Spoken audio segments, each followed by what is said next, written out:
Good morning, everyone. My name is Dr. Adityanjee, and I am the President of Council for Strategic Affairs. Today is Saturday, October 28th, and this is the time, fourth Saturday of the month, that we have our monthly Distinguished Lecture Series. Those of you who registered using our website and the flyer probably saw this flyer. The topic of today's distinguished lecture is Indo-Pacific security and Asian solidarity. And of course, our distinguished guest who will deliver the lecture is Professor Yoichiro Sato, who is currently in Japan. And I may tell you that it is 11 p.m. in Japan at this time. So that tells you his commitment to Council for Strategic Affairs and strategic studies in general. A little bit about Council for Strategic Affairs. CSA imparts education in the field of international relations. CSA fosters discussion, dialogue, and debate on geopolitical issues. CSA encourages strategic studies in general to raise the level of awareness. CSA encourages publication of articles on geopolitics. We condemn terrorism in all its forms worldwide. Wherever, whoever may be the perpetrator, we condemn it. And CSA aims to contribute towards world peace and prosperity. Some of our programs include a monthly roundtable discussion that is held on second Saturday of each month, usually at 10 a.m. Eastern Daytime. A monthly guest lecture by a domain expert on fourth Saturday of each month at 10 a.m. Eastern Daytime. And that is what we are having today. We also have a new series of one-on-one interviews called Strategically Speaking with Dr. Adityanjee. We have had 11 episodes so far. Council also organizes symposia, meetings, and conferences. We promote publication of articles on geopolitics and related subjects. We have a summer internship program for college students, and we also have a fellowship training program. Those of you who want to know more in detail about the council need to go to our website, www.councilforstrategicaffairs.org, and you will be seeing this is our distinguished guest, Professor Yoichiro Sato. A little bit about our distinguished speaker today. He is professor at Ritsumeikan Asia Pacific University. Not only is professor, he is Dean of College of Asia Pacific Studies and Dean of the Graduate School of Asia Pacific Studies. He's also trustee at the Ritsumeikan Trust. He completed his PhD in political science from the University of Hawaii. He did his MA in international relations and government studies from University of South Carolina, and he obtained his bachelor's degree from Keio University. He has written 5 books. He has numerous publications in peer-reviewed journals. He specializes in geopolitics, international relations, security studies, international political economy and comparative political economy, maritime issues, etc. He has been featured in various TV programs, conferences, and think tank meetings. And I'm very proud to say that he has appeared before on CSA platform in roundtable discussion. So this is not the first time Professor Sato is coming to our platform. A little bit about topic for today, Indo-Pacific security and Asian solidarity. The concept of Indo-Pacific as contrasted with Asia-Pacific construct has gained prominence in the early part of 2010s onwards. Concept of Indo-Pacific region is not a new concept. I may remind our audience that German political thinkers had talked about the Indo-Pacific in 1920s and 1930s, and one of them had even written a book on it. However, with changing geopolitical environment, the entire world is focused at this point in time on Indo-Pacific region. So a little bit of a visual, it tells you how vast the area of Indo-Pacific is. And if you see this visual, there are three contrasting circles, one focused on Indian Ocean, second on the Pacific Ocean, and the third green circle, which shows you a very important region of Indo-Pacific, which is called ASEAN, that is in the green circle here. And again, this is a map of the world with focus, centrality of Indo-Pacific. Usually you will see world maps with centrality of the Atlantic Ocean and things like that, but there is a world map with centrality of the Indo-Pacific focus. So as I said, that Indo-Pacific region has become geopolitically very important. Indo-Pacific security concept or notion of free and open Indo-Pacific has become important. And this has become important because of strategic challenges from China. China's rise as a global hegemon has led to increased geopolitical competition with other major players, particularly the United States. This competition extends to various regions, including Indo-Pacific, Africa, Latin America, and influences global dynamics. China's military modernization, nuclear capabilities, territorial disputes with other neighboring countries has implication for regional stability and potential arms races. China's assertive and expansionist claims and military actions in South China Sea of Japan have raised tensions with neighboring countries and impacted freedom of navigation in the region. These broader disputes have broader implications for Indo-Pacific stability and security. So we have Professor Sato, who is going to be discussing all these issues. But before I hand over the platform to Professor Sato, some housekeeping rules. Please mute yourself to avoid noise interference. Please change your cell phone setting to vibration mode. Please do not try to interrupt our esteemed speaker. Only those members of audience who identify themselves openly will be allowed to ask questions. No anonymous questioners, please. All questions are moderated through the chat room, so all the questions have to be sent through the chat room. Please be precise and specific in asking a question. We don't want detailed comments in the form of a lecture or a monologue in the chat room. Finally, this event is being recorded. It will be available on our YouTube channel. It's also being simultaneously live streamed on YouTube channel. So some people might be watching using the live streaming option. So without further ado, it's my great honor and distinct pleasure to invite our distinguished guest, Professor Sato Yoichiro, to deliver his distinguished oration. Professor Sato, welcome to our platform. Thank you very much for a very kind introduction, and I'm really glad to be back on this forum. Today I prepared some slides, so let me first share this on the screen. And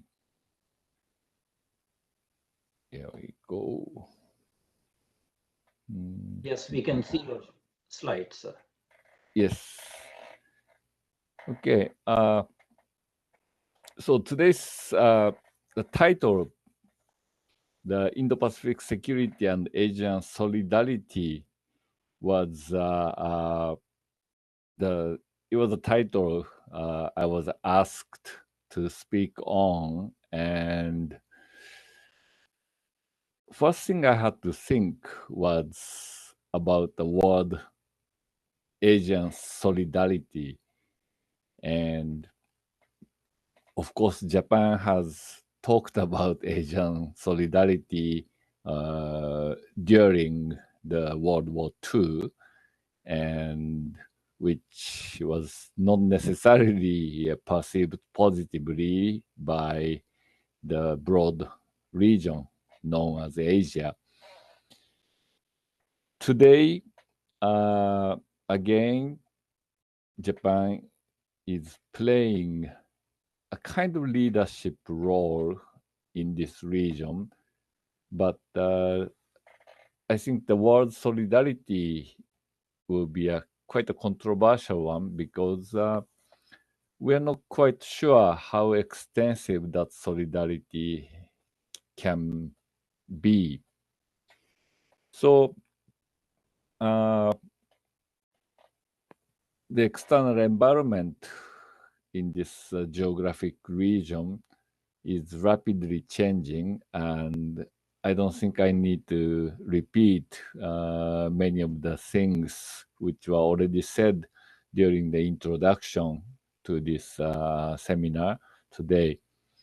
And I see most importantly that when you put in a global context, the significance of the Indo-Pacific appears to be on the rise, which means that the European attention as well as American attention to the Indo-Pacific region must be rising, or else those two other regions will isolate themselves.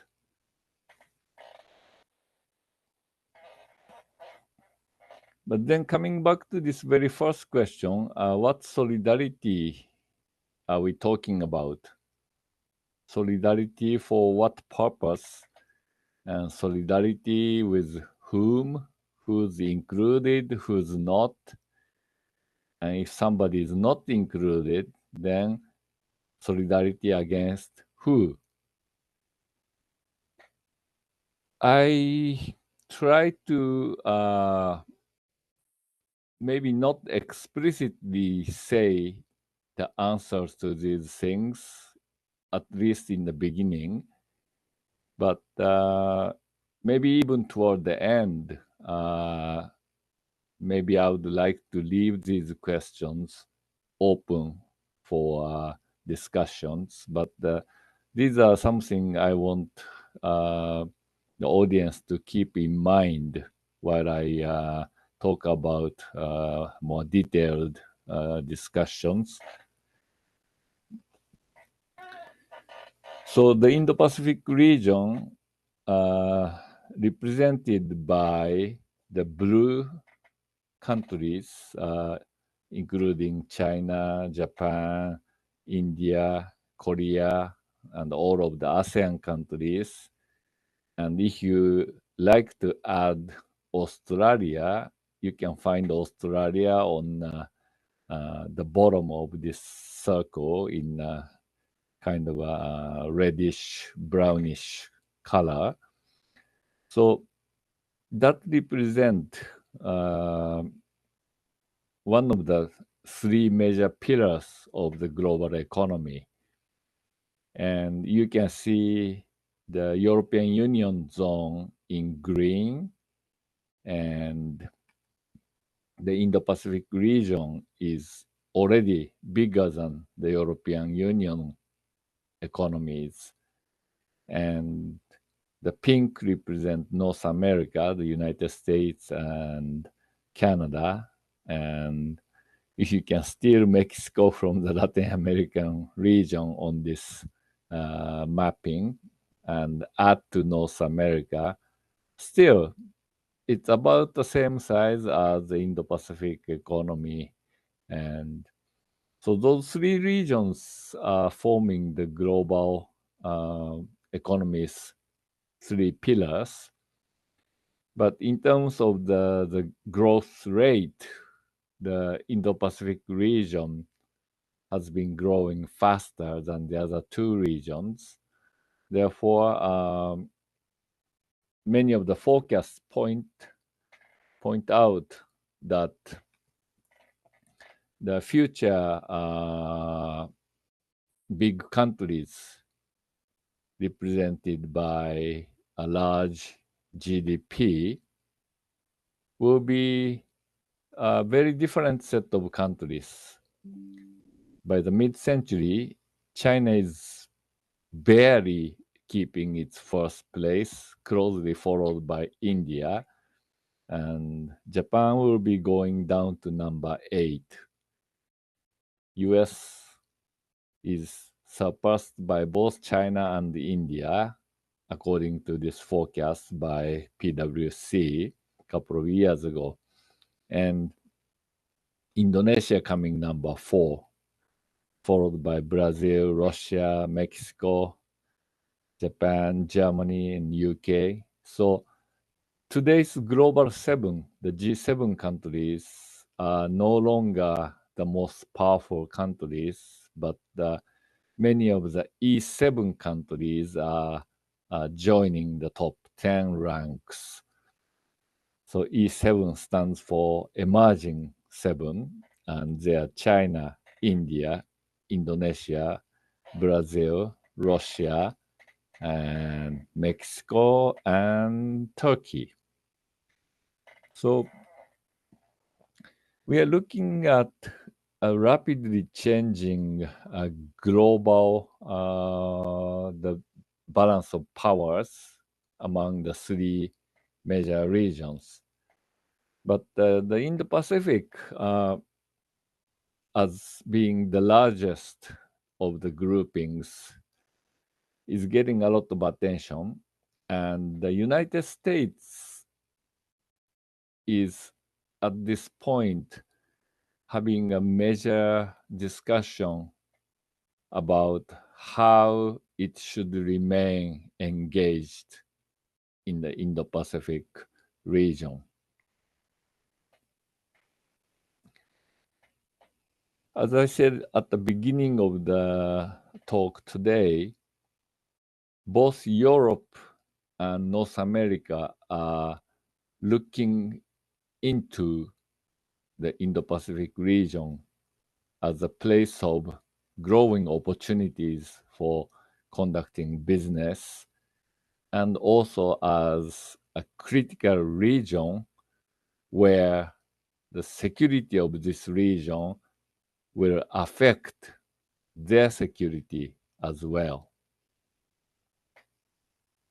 Even the Donald Trump administration, which was supported by many isolationists domestically, nonetheless, the Trump administration made sure that the U.S. will remain closely engaged player in the Indo-Pacific region, both for security and the economy. Of course, the mode of engagement under the Trump administration drastically changed compared to the Obama period. But I'll come back to that point a little bit later. But since the Trump administration, the US has been talking about free and open Indo-Pacific. On this slide, there's another word, prosperous, and this was an addition by Japan and also welcomed by India.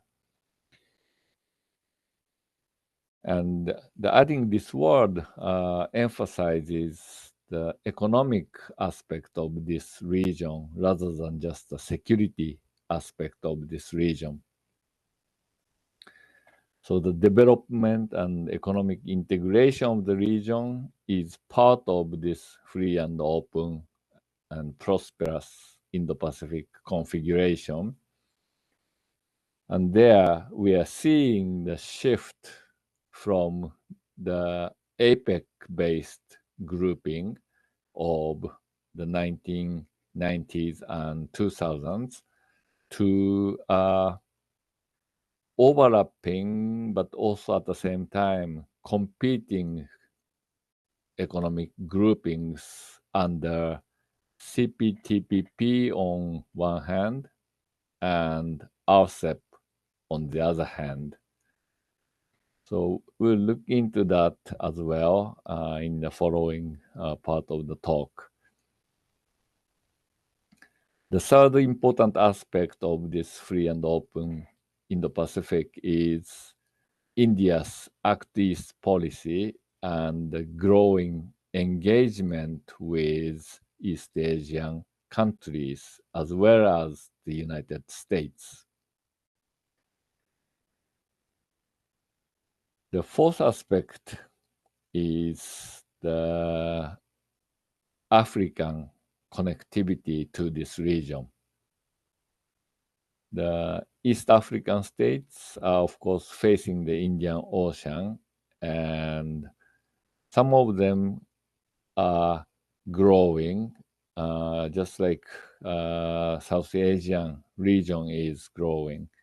And the connectivity with this region, most notably for importation of resources, but increasingly also for export of Asian products to this region, as well as infrastructure development in Africa, are significant features of the region's connectivity with east coast of Africa.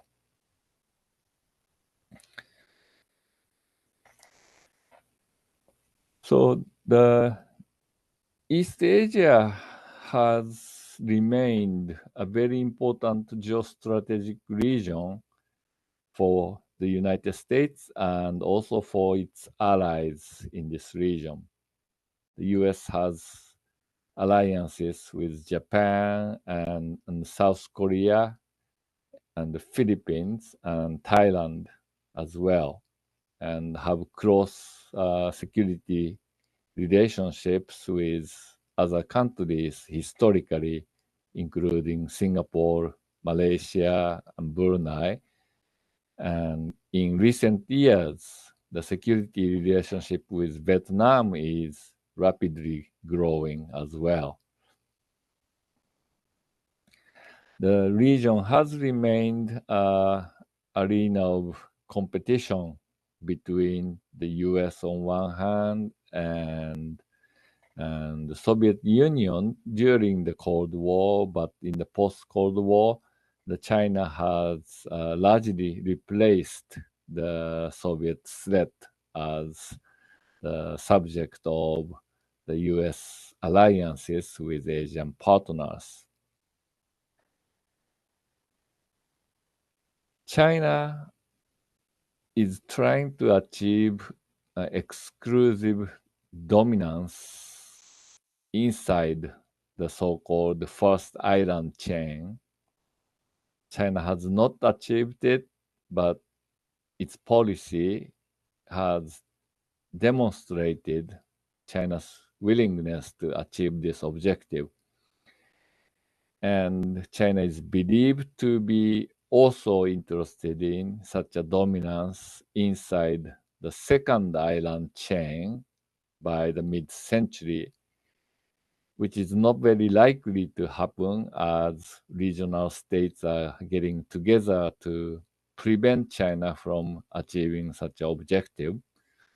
Nevertheless, China is believed to have such a objective in its long-term planning.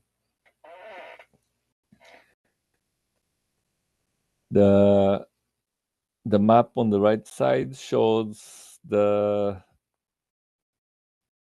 ADIZ, that's the Air Defense Identification Zone, and it's overlapping.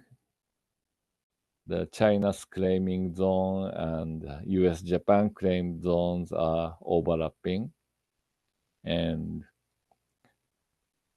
there is no effective international law to adjudicate between the conflicting ADIZ claims. So if all countries start seriously enforcing ADIZ claims, then there will be a growing danger of accidental collisions or other types of clashes among the air forces in the region.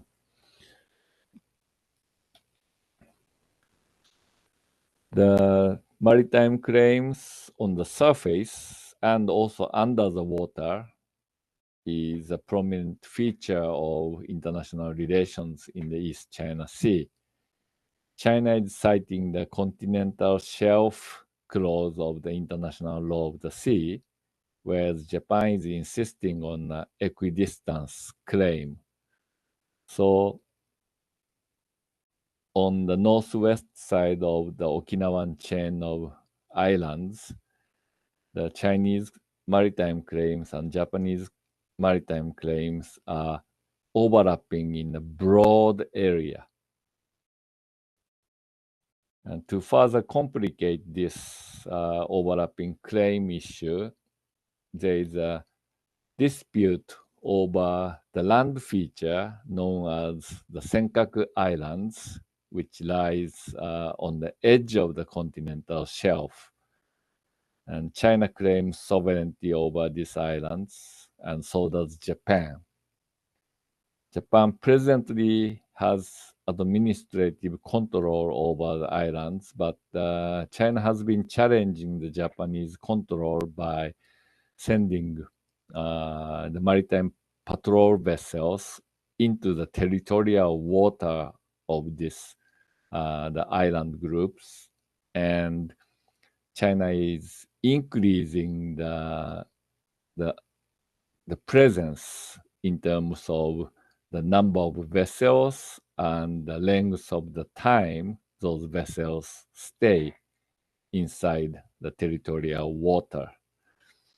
So this is what is called lawfare, the pursuit of political objectives through the use of international law. So China uses the law when it serves its interest, but of course, China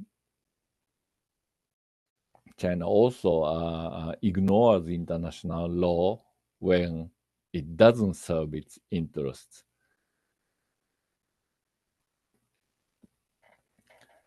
The sea lane security is important for all of the Northeast Asian countries, primarily because of their trade dependence, and most importantly for energy and natural resource imports from the Persian Gulf, from North Africa and African East Coast, as well as from Australia.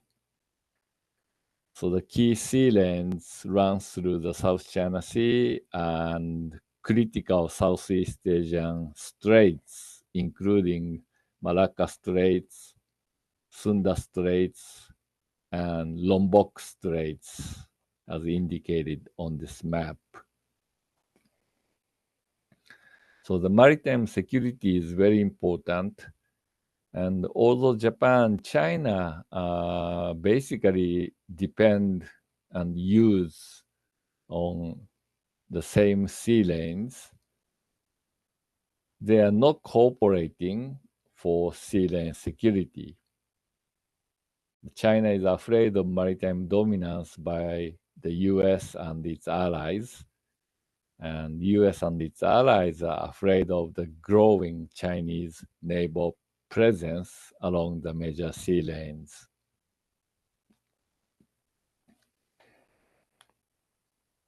The South China Sea is where China ignores international law by basing its historical claim on not on the international law, but the growing projection of maritime forces in this region.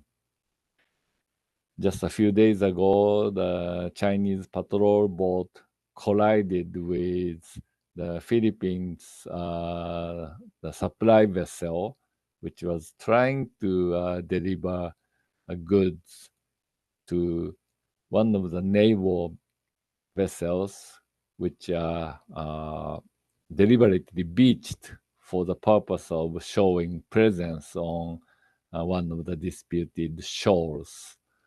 So the China is willing to use force in order to solve territorial disputes with the neighboring Southeast Asian countries.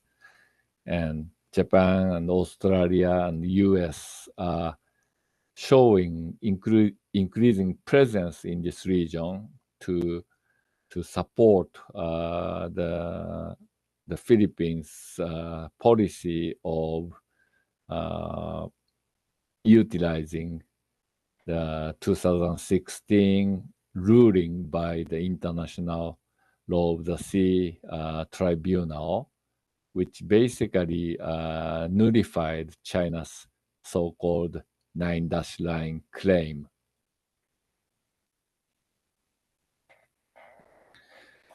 The security interest stretches further through the Indian Ocean, through other the choke points, including into the Persian Gulf and also into the Red Sea and the Suez Canal. Those are important sea lanes for Japan, Korea, China, all of them, because of the oil and gas import from the Persian Gulf region, as well as resource imports from North Africa, and also for trading with European countries.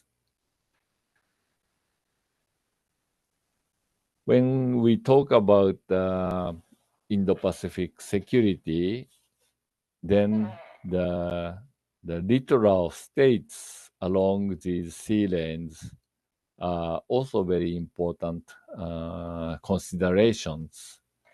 For example, instability in Yemen, which is a product of the regional rivalry between Saudi Arabia and Iran, kind of playing a proxy war, does affect the security of the Arabian Sea, and also the security of the passing the merchant ships of Japan, China, as well as Korea.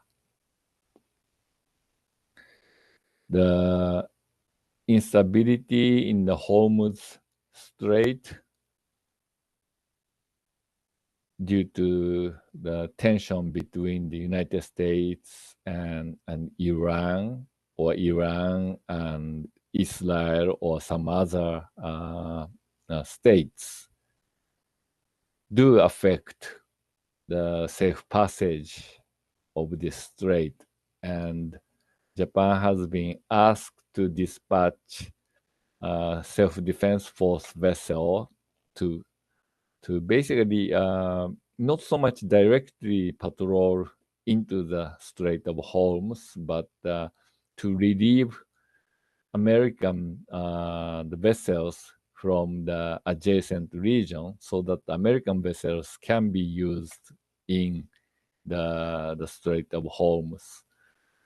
So Japan is showing increasing presence linked with the anti-piracy patrol of Somalia and the Sea of Aden, and also in relation to the US activities into the Persian Gulf.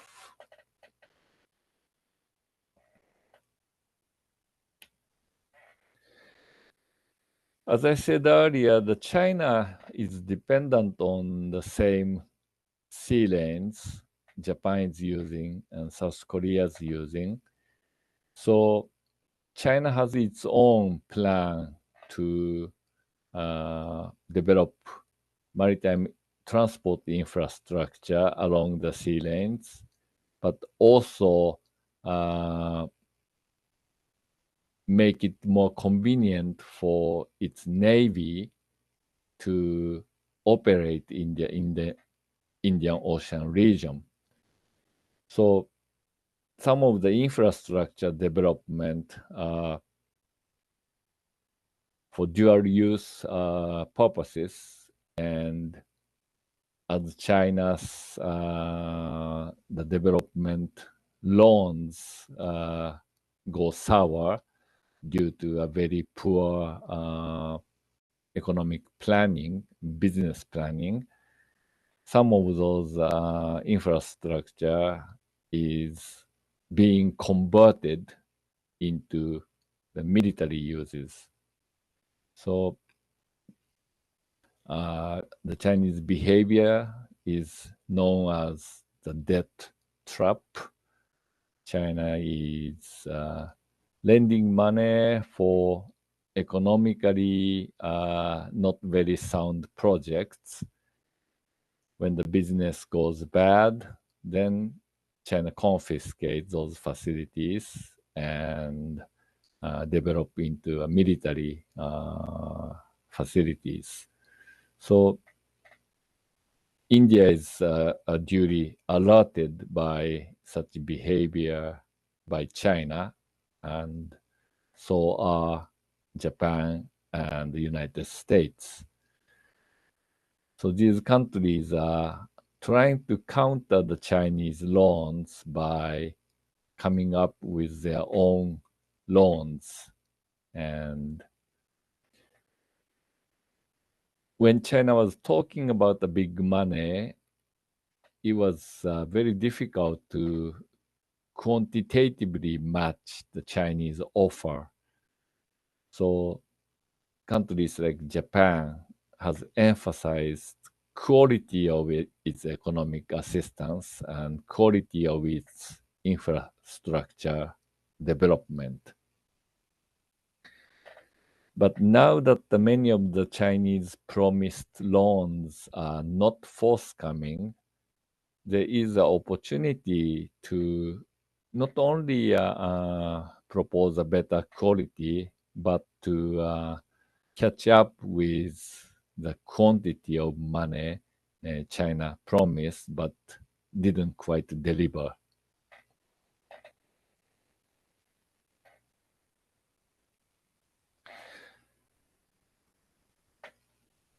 So when we talk about the security, if we define security in a strictly military sense, then China is definitely not a part of the Asian solidarity as such. China is being isolated. China is barely trying to make friendship among the, some or most of the region's so-called rogue states. China, Pakistan, China, North Korea, China, Iran, China, Russia relations. Those are growing, but the distance between China and the Quad members, the US, Japan, Australia, India, has broadened in the security relationship. But economically, China still very much integrated part of the Asian economies. So when we talk about the Asian solidarity and look at economy as part of their comprehensive security, then we cannot completely set aside China as outside of Asian solidarity. Because after all, Australia, Japan, both heavily trade with China. They're not ready to completely cut off China economically, or not ready to be cut off from China.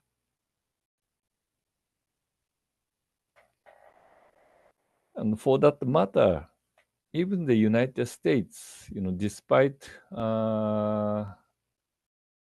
US is talking about various export control against China and economic sanctions against China, the US is still heavily trading with China, and the sanctions are quite limited to a range of high-tech products. Whether this trade war between the US and China will expand more to involve other products through a series of mutual retaliations is yet to be seen. It might happen earlier. The trade war between US and China was growing into farm products even during the Trump administration. So it's possible that the broad-based trade war may resurface. But at the moment, the Biden administration is trying to keep the trade sanctions to a limited range of high-tech products. So on the strategic partnership side, Japan is moving beyond the exclusive reliance on the bilateral military alliance with the United States by signing additional agreements with non-US partners. When the country has regularized 2+2 meetings, the foreign minister and defense minister from two countries meeting regularly, then the security partnership is much enhanced. And when you put that into practice, then signing AXA is very useful. When the countries jointly conduct military exercise on the other party's territory, or maybe make port calls, the AXA is very useful to put the partnerships into a close co-working relationship. And reciprocal access agreement makes the partnership even closer by basically allowing the troops onto the other party's soil. So in that sense, Australia has become a semi-ally of Japan. It's not on this table, but the Philippines also recently signed agreement with Japan, which very rapidly elevated Philippines' place in Japan's partnerships. So much so that the prior trilateral partnership discussion was pretty much confined to US, Japan, Australia, or US, Japan, Korea. Now there is a talk of US, Japan, Philippine trilateral, or add Australia and US, Japan, Australia, Philippines Quad. That sort of discussions are becoming more common because of this growing role of the Philippines.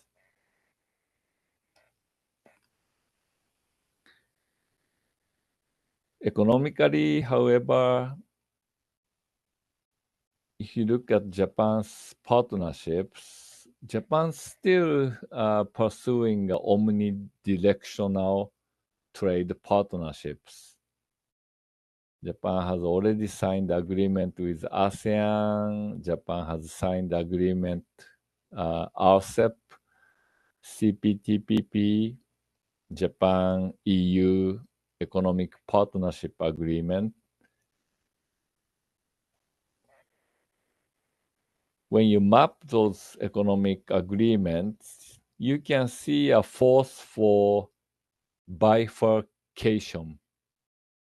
The one group, the RCEP group, whose core member includes China, and the other group, CPTPP group, which initially started growing with the US participation, but the US pulled out in the last minutes. So between these two groups, countries like Japan and Australia belong to both groups and trying to prevent the ongoing bifurcation of economic groupings.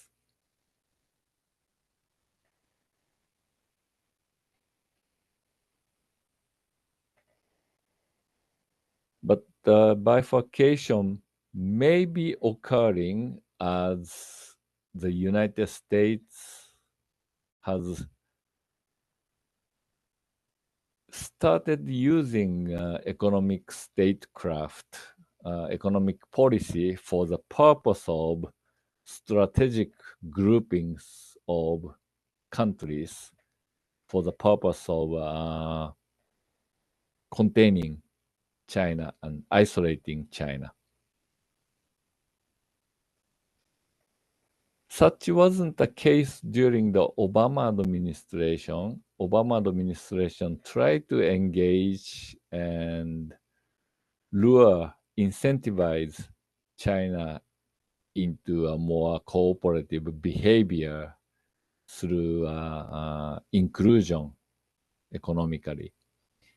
But the Trump administration and now Biden administration appear to be heading into the direction of cutting off China and isolating China.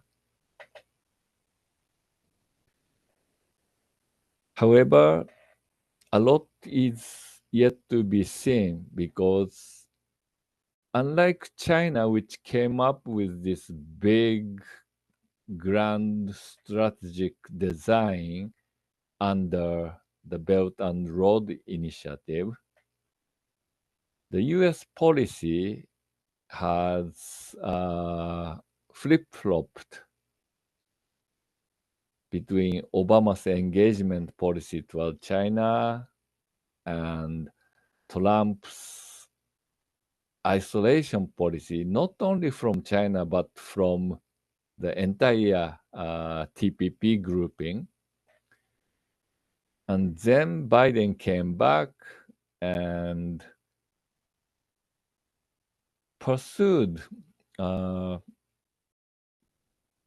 Trump policy of isolating China, but also the Biden tried to follow the advice of many in the regional allies, that the US cannot play a major leadership role without incentivizing the Asian partners through economic engagement. So the US came back halfway by not joining CPTPP, but proposing its own economic grouping called IPEF, Indo-Pacific Economic Framework. But because IPEF was a response to China's grand strategic design and also response to the criticism from US allies about flip-flopping by the United States, the IPF started quite empty. It's a vessel through which US is to design its engagement with the region economically. But when the framework was proposed, it was very vague, and it was also far from a free trade proposal. It was more selective, and from Asian perspectives, the US economic engagement toward the region is at best half-hearted and kind of a knee-jerk response to China's the grand strategic design.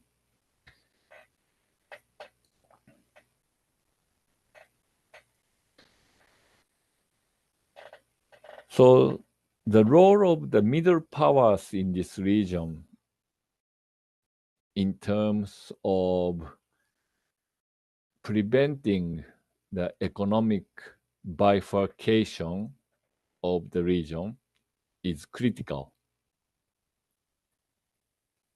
Japan doesn't believe that India will simply replace China as Japan's major economic partner. The Chinese economy is still larger than India's, although India may catch up by the mid-century. It's still more than 25 years ahead.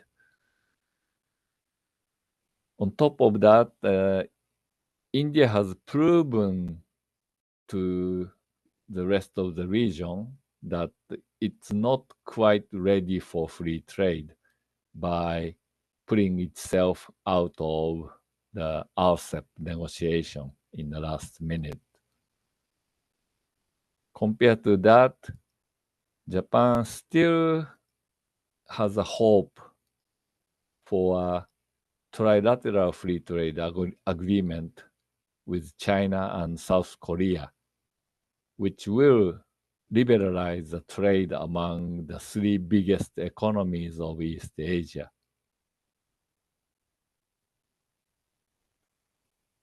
Japan has shifted ODA away from China into India.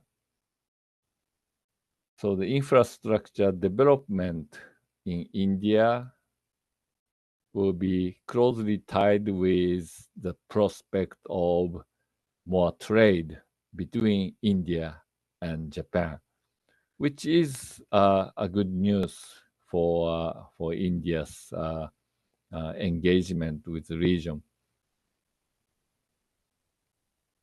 But China is a very close geographic neighbor for Japan, for good and bad, and you simply cannot wish a bad behaving neighbor away.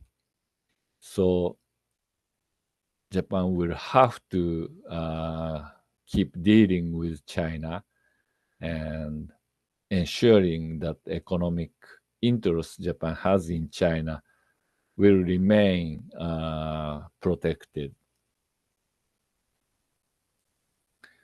For security, between India and Japan, the perceptions have both overlapping and divergence. India views that regional multipolarity should be encouraged, and it's much better than the either Chinese dominance of the Indo-Pacific region or the dominance of the US-Chinese competition in the region, which ignores the interests of other parties.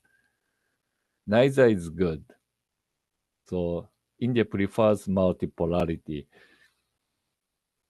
And selective cooperation with US, Australia, Japan, and increasingly Vietnam, and I might even add Indonesia to this list, is very much welcome from the Indian perspective.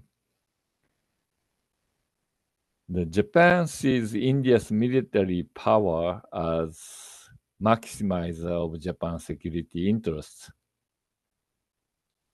forcing China to pay attention to its Western front is actually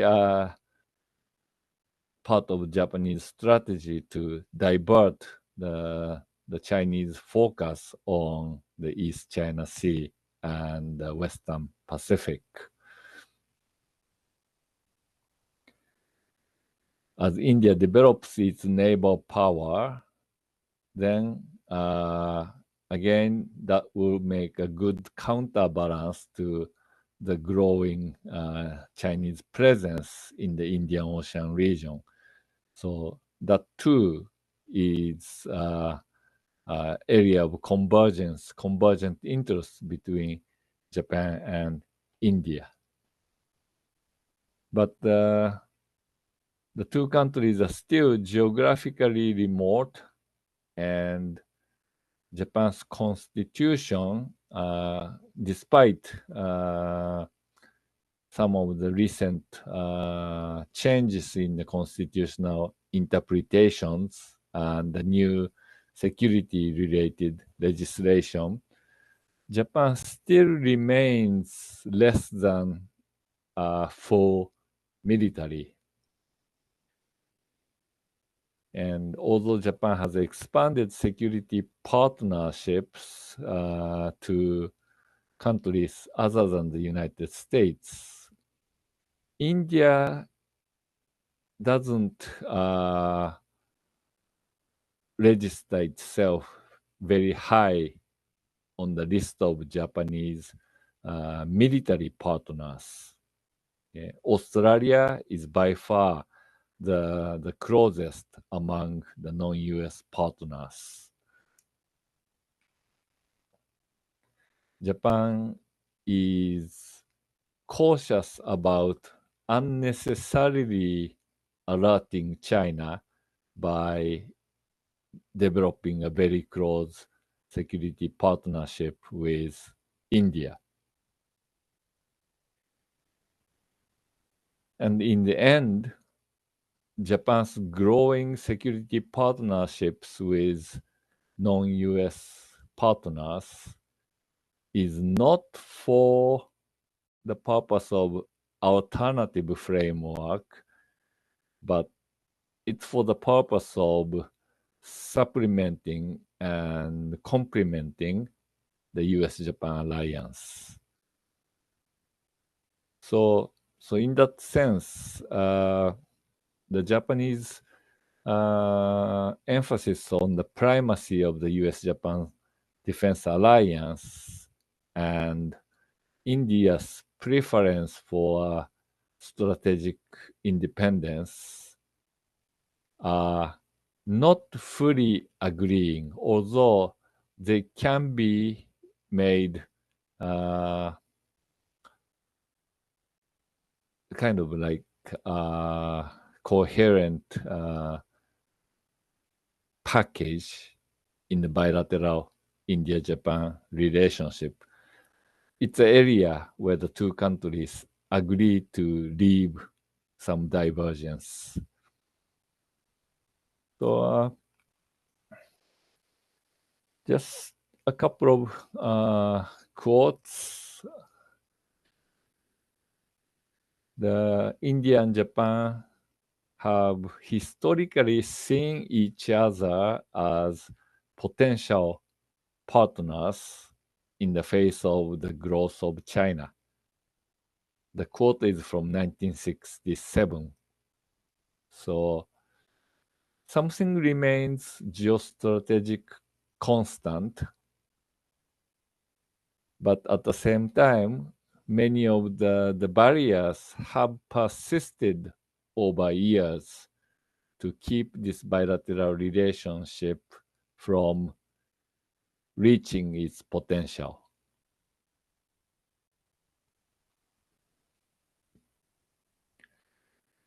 So I should stop here and maybe leave time for discussion.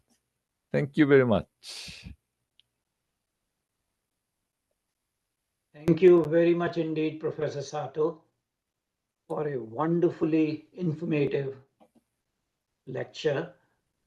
There are pearls of wisdom in this lecture that I find very interesting. So I'm very pleased that you took our invitation and delivered this lecture.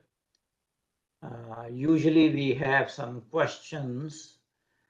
I don't see any questions in the chat room, so I will make some comments or questions.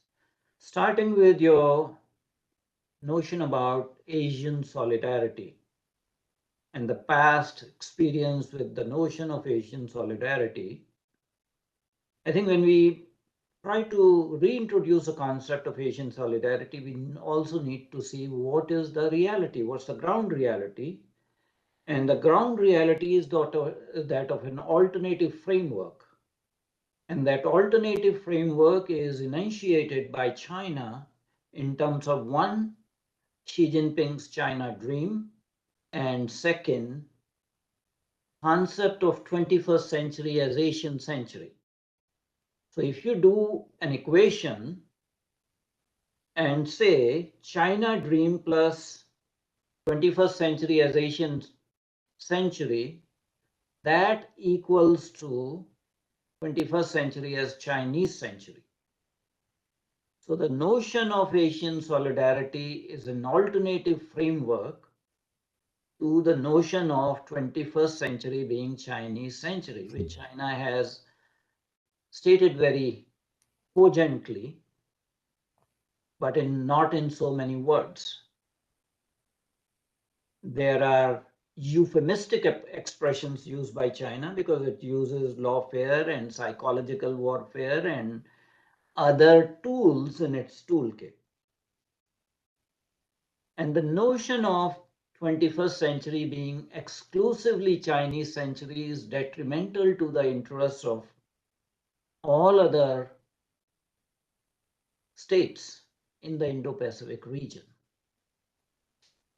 So although Japan may have some ambivalence about the concept of Asian solidarity, and it's not necessarily strategic solidarity, it is also economic solidarity, because in both the dimensions of security, whether it is strategic security or economic security, China has shown expensive, expansionist, and predatory behavior. So in that light, how would you perceive the notion of Asian solidarity in contrast to the alternative vision enunciated by China of Asian century and China dream? Professor Sato. Okay, that's a very, very deep, good question. And as I see, Asian solidarity at this point can no longer include China as an equal dialogue partner. And in that sense, the Asian solidarity must be defined in terms of Japan and India and Southeast Asian countries, and preferably also joined by South Korea, achieving solidarity in terms of defining their position vis-a-vis China. Not necessarily for the purpose of, fighting a war, but for the purpose of consolidating their diplomatic position vis-a-vis China. And that's one way I see the Asian solidarity. But also this would apply to the way the Asian countries face the growing interest of Europeans and the United States into this region. And the terms of their engagement need to be negotiated with Asian countries. And there too, Japan can work with both India and Southeast Asian countries and South Korea in negotiating a better term of American engagement and European engagement, and also trying to prevent either Europeans or the Americans from bypassing the rest of Asia and bilaterally cutting deal with China. And for that, again, I think the solidarity is required among the non-Chinese Asian countries.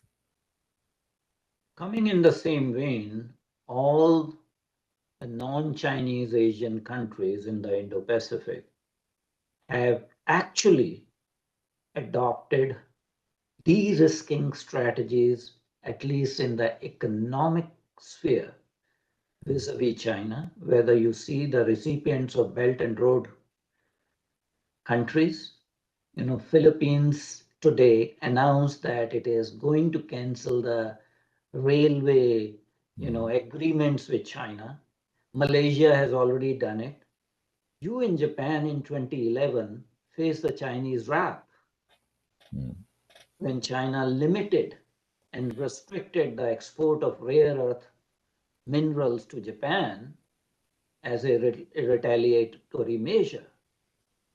India has already initiated de-risking economic strategies with China by banning certain apps and preventing Chinese access to India's 5G market and in certain strategic sectors of the economy.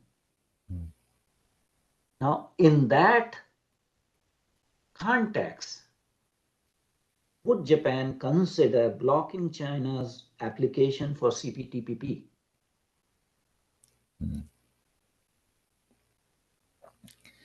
Yeah, I think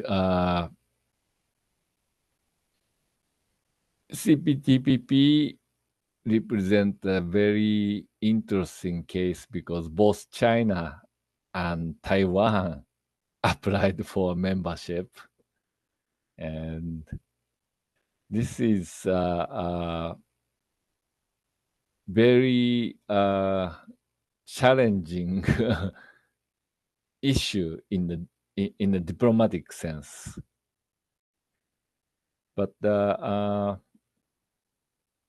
for China to reach the degree of economic openness required under CPTPP, it will be a major challenge for China as well. Taiwan, no problem. Taiwanese economy can be opened much easily, and the domestic politics, I think, capable of signing that kind of free trade agreement. But having said that, what if China overcome domestic challenges and actually open up and offer its market to other CPTPP members, then the lure of such a proposal will be very strong for Japanese businesses.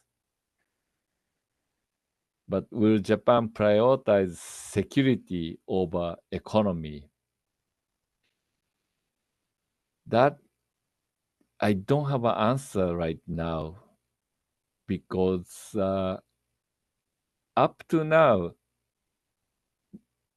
Japan is trying to leverage the growing security partnership with the Quad members and also IPEF and other frameworks to jumpstart the trilateral free trade agreement negotiation with South Korea and China. So in that sense, Japan has not given up on more open economic partnership with China, although Japan is towing the line with the U.S. on semiconductor trade with China and other high-tech imports as well.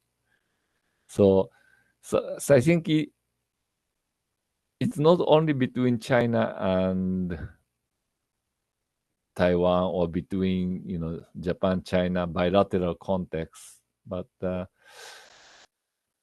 whether U.S. will match the Chinese offer of its own domestic market through free trade is critically important, and in that sense, actually, I'm a little pessimistic because Washington doesn't look ready for any kind of serious free trade talk with Japan or Asian partners. You're very right there, Professor Sato. But also one needs to keep in mind Chinese behavior, not just in security sphere, but also in economic sphere. Since 2000, year 2000, when China was given pretty much walkover over WTO without any preconditionalities, China has used predatory economic mercantile policies. Yeah. And that has not changed, and it's not likely to change under redder than red Xi Jinping. It's not likely, it will remain as a mirage, opening of domestic market by China. What China will do, use each and every opportunity to capture the markets of the economic rivals. So you need to learn from the past behavior of China and then make projections about the future. But that is a comment aside. We have a question from one of the audience, and it is Captain KK Agnihotri. And he says that you have cited many divergences between India and Japan, which inhibits comprehensive economic and strategic security cooperation.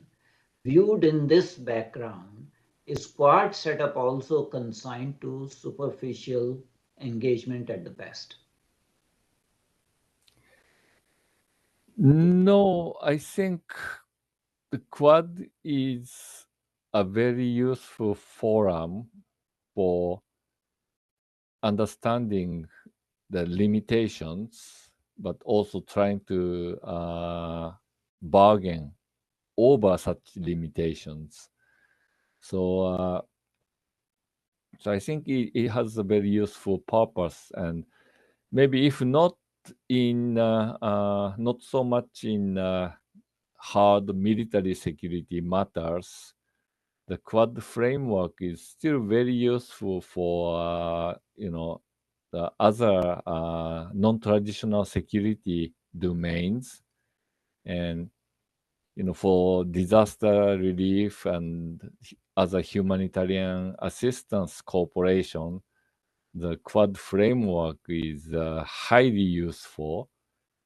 And I think it's also growingly important that the Quad members are cooperating in space technology and cyber security and other domains as well. So I see, despite the limitations, the cooperation is growing rather rapidly within the Quad framework and also involving some other parties on its extension. So in that sense, I'm also positive at the same time. I think I would agree with you, Professor Sato, on that particular question. It's not a dormant or quiescent kind of arrangement. It has a future, and it has a scope for growth and scope for providing regional stability. The next question, as a sequel to the first one from Captain Agnihotri, is how strong will be Japan-Philippines maritime collaboration in standing up to Chinese hyperactivism of Scarborough and second, Thomas Shoals? Yeah. Japan has worked very closely with the Philippine Coast Guard and assistance of patrol ships has greatly enhanced the Philippines' capability to resist Chinese pressures, and perhaps even more importantly, Japan has provided the trainer aircraft to the Philippines, which the Philippines use for aerial patrol of the disputed water. And before, Philippines didn't have that capability, so the maritime domain awareness was extremely limited. But now, with increasing the assistance from Japan has elevated the Philippines' capability, and Philippines fully utilizing those new capabilities, not so much for the purpose of ramming back against the Chinese ships or anything like that, but the Philippines using this new capability for basically broadcasting to the world what the Chinese have been doing. And in the domain of public opinion, the Philippines is actually doing really well against China during the last 1 or 2 years. So since there are no questions, I will go to my comment, coming back to concept of Asian solidarity. Another dimension of Asian solidarity would be to make Indo-Pacific not only prosperous, but also secure from Western Machiavellian geopolitical games.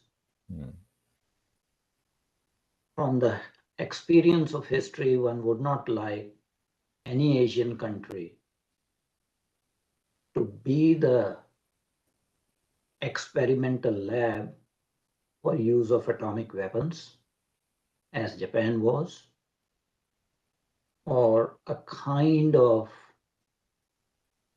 genocide that happened in Vietnam, Laos, and Cambodia during Vietnam War. So the notion of a future Asian solidarity would not only discourage Chinese expansionism and hegemony, but also prevent European colonization by a different name. And when I say European, it's basically Western, that includes United States also. So there is some substance to the notion of Asian solidarity that if we can adopt de-risking strategies, and not fatten the Chinese dragon by economic engagement, its military muscle will atrophy eventually. What is feeding the dragon is the economic power. And by de-risking strategies, Asian countries can, diminish the economic power of China, thereby reducing its strategic power, the military power, simultaneously preventing Asian countries and Asian people to be the scapegoats for European and Western adventurers. Any comments? Yeah, I think it's a very important point, and China will no doubt play a divide and conquer tactic toward Asian neighbors, and some countries have been very vulnerable to China's influence, and countries like Cambodia basically kicked out Americans from its military facility and invited Chinese in to develop the whole area into a Chinese naval base. So something like that is very much against the Asian solidarity. None of the ASEAN members see Cambodia's behavior as a, welcome move. And another vulnerable country might be Myanmar, Yes. and ASEAN countries are really concerned that they, as much as they don't like the military junta governing the country and causing a lot of the conflicts inside the country, but at the same time they are afraid that completely isolating Myanmar diplomatically would simply force Myanmar into China's embrace. So here again, One of the areas of convergence and cooperation between Japan and India could be third country collaboration in countries like Myanmar and Cambodia, where Japanese capital investment would be very welcome, cooperatively with Indian infrastructure development efforts to dissuade these two countries, because all they are responding is to Chinese cash. Totally agree. And in that point of agreement, we will try to end this session of distinguished lecture by Professor Sato Yoichiro. It has been very educational. For our audience, this would be available on our website as well as on our YouTube channel. It has been simultaneously live streamed also. I am highly thankful to Professor Sato to coming back on our platform, and I hope that he will continue to grace our platform for future discussions and lectures. I'm also thankful to our audience who on a Saturday, joined in this 1.5 hour long session. Most of the people want to enjoy their Saturday with their families and all, but there are some committed individuals who join our programs.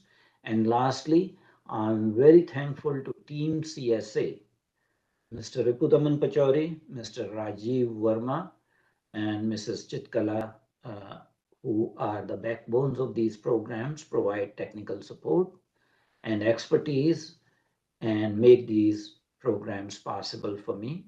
So my heartfelt thanks to Team CSA. And in the end, I would again thank our distinguished guest, Professor Sato Yoichiro. Namaste and Thank thank you you. very much. Namaste and good night. Thanks a lot, sir.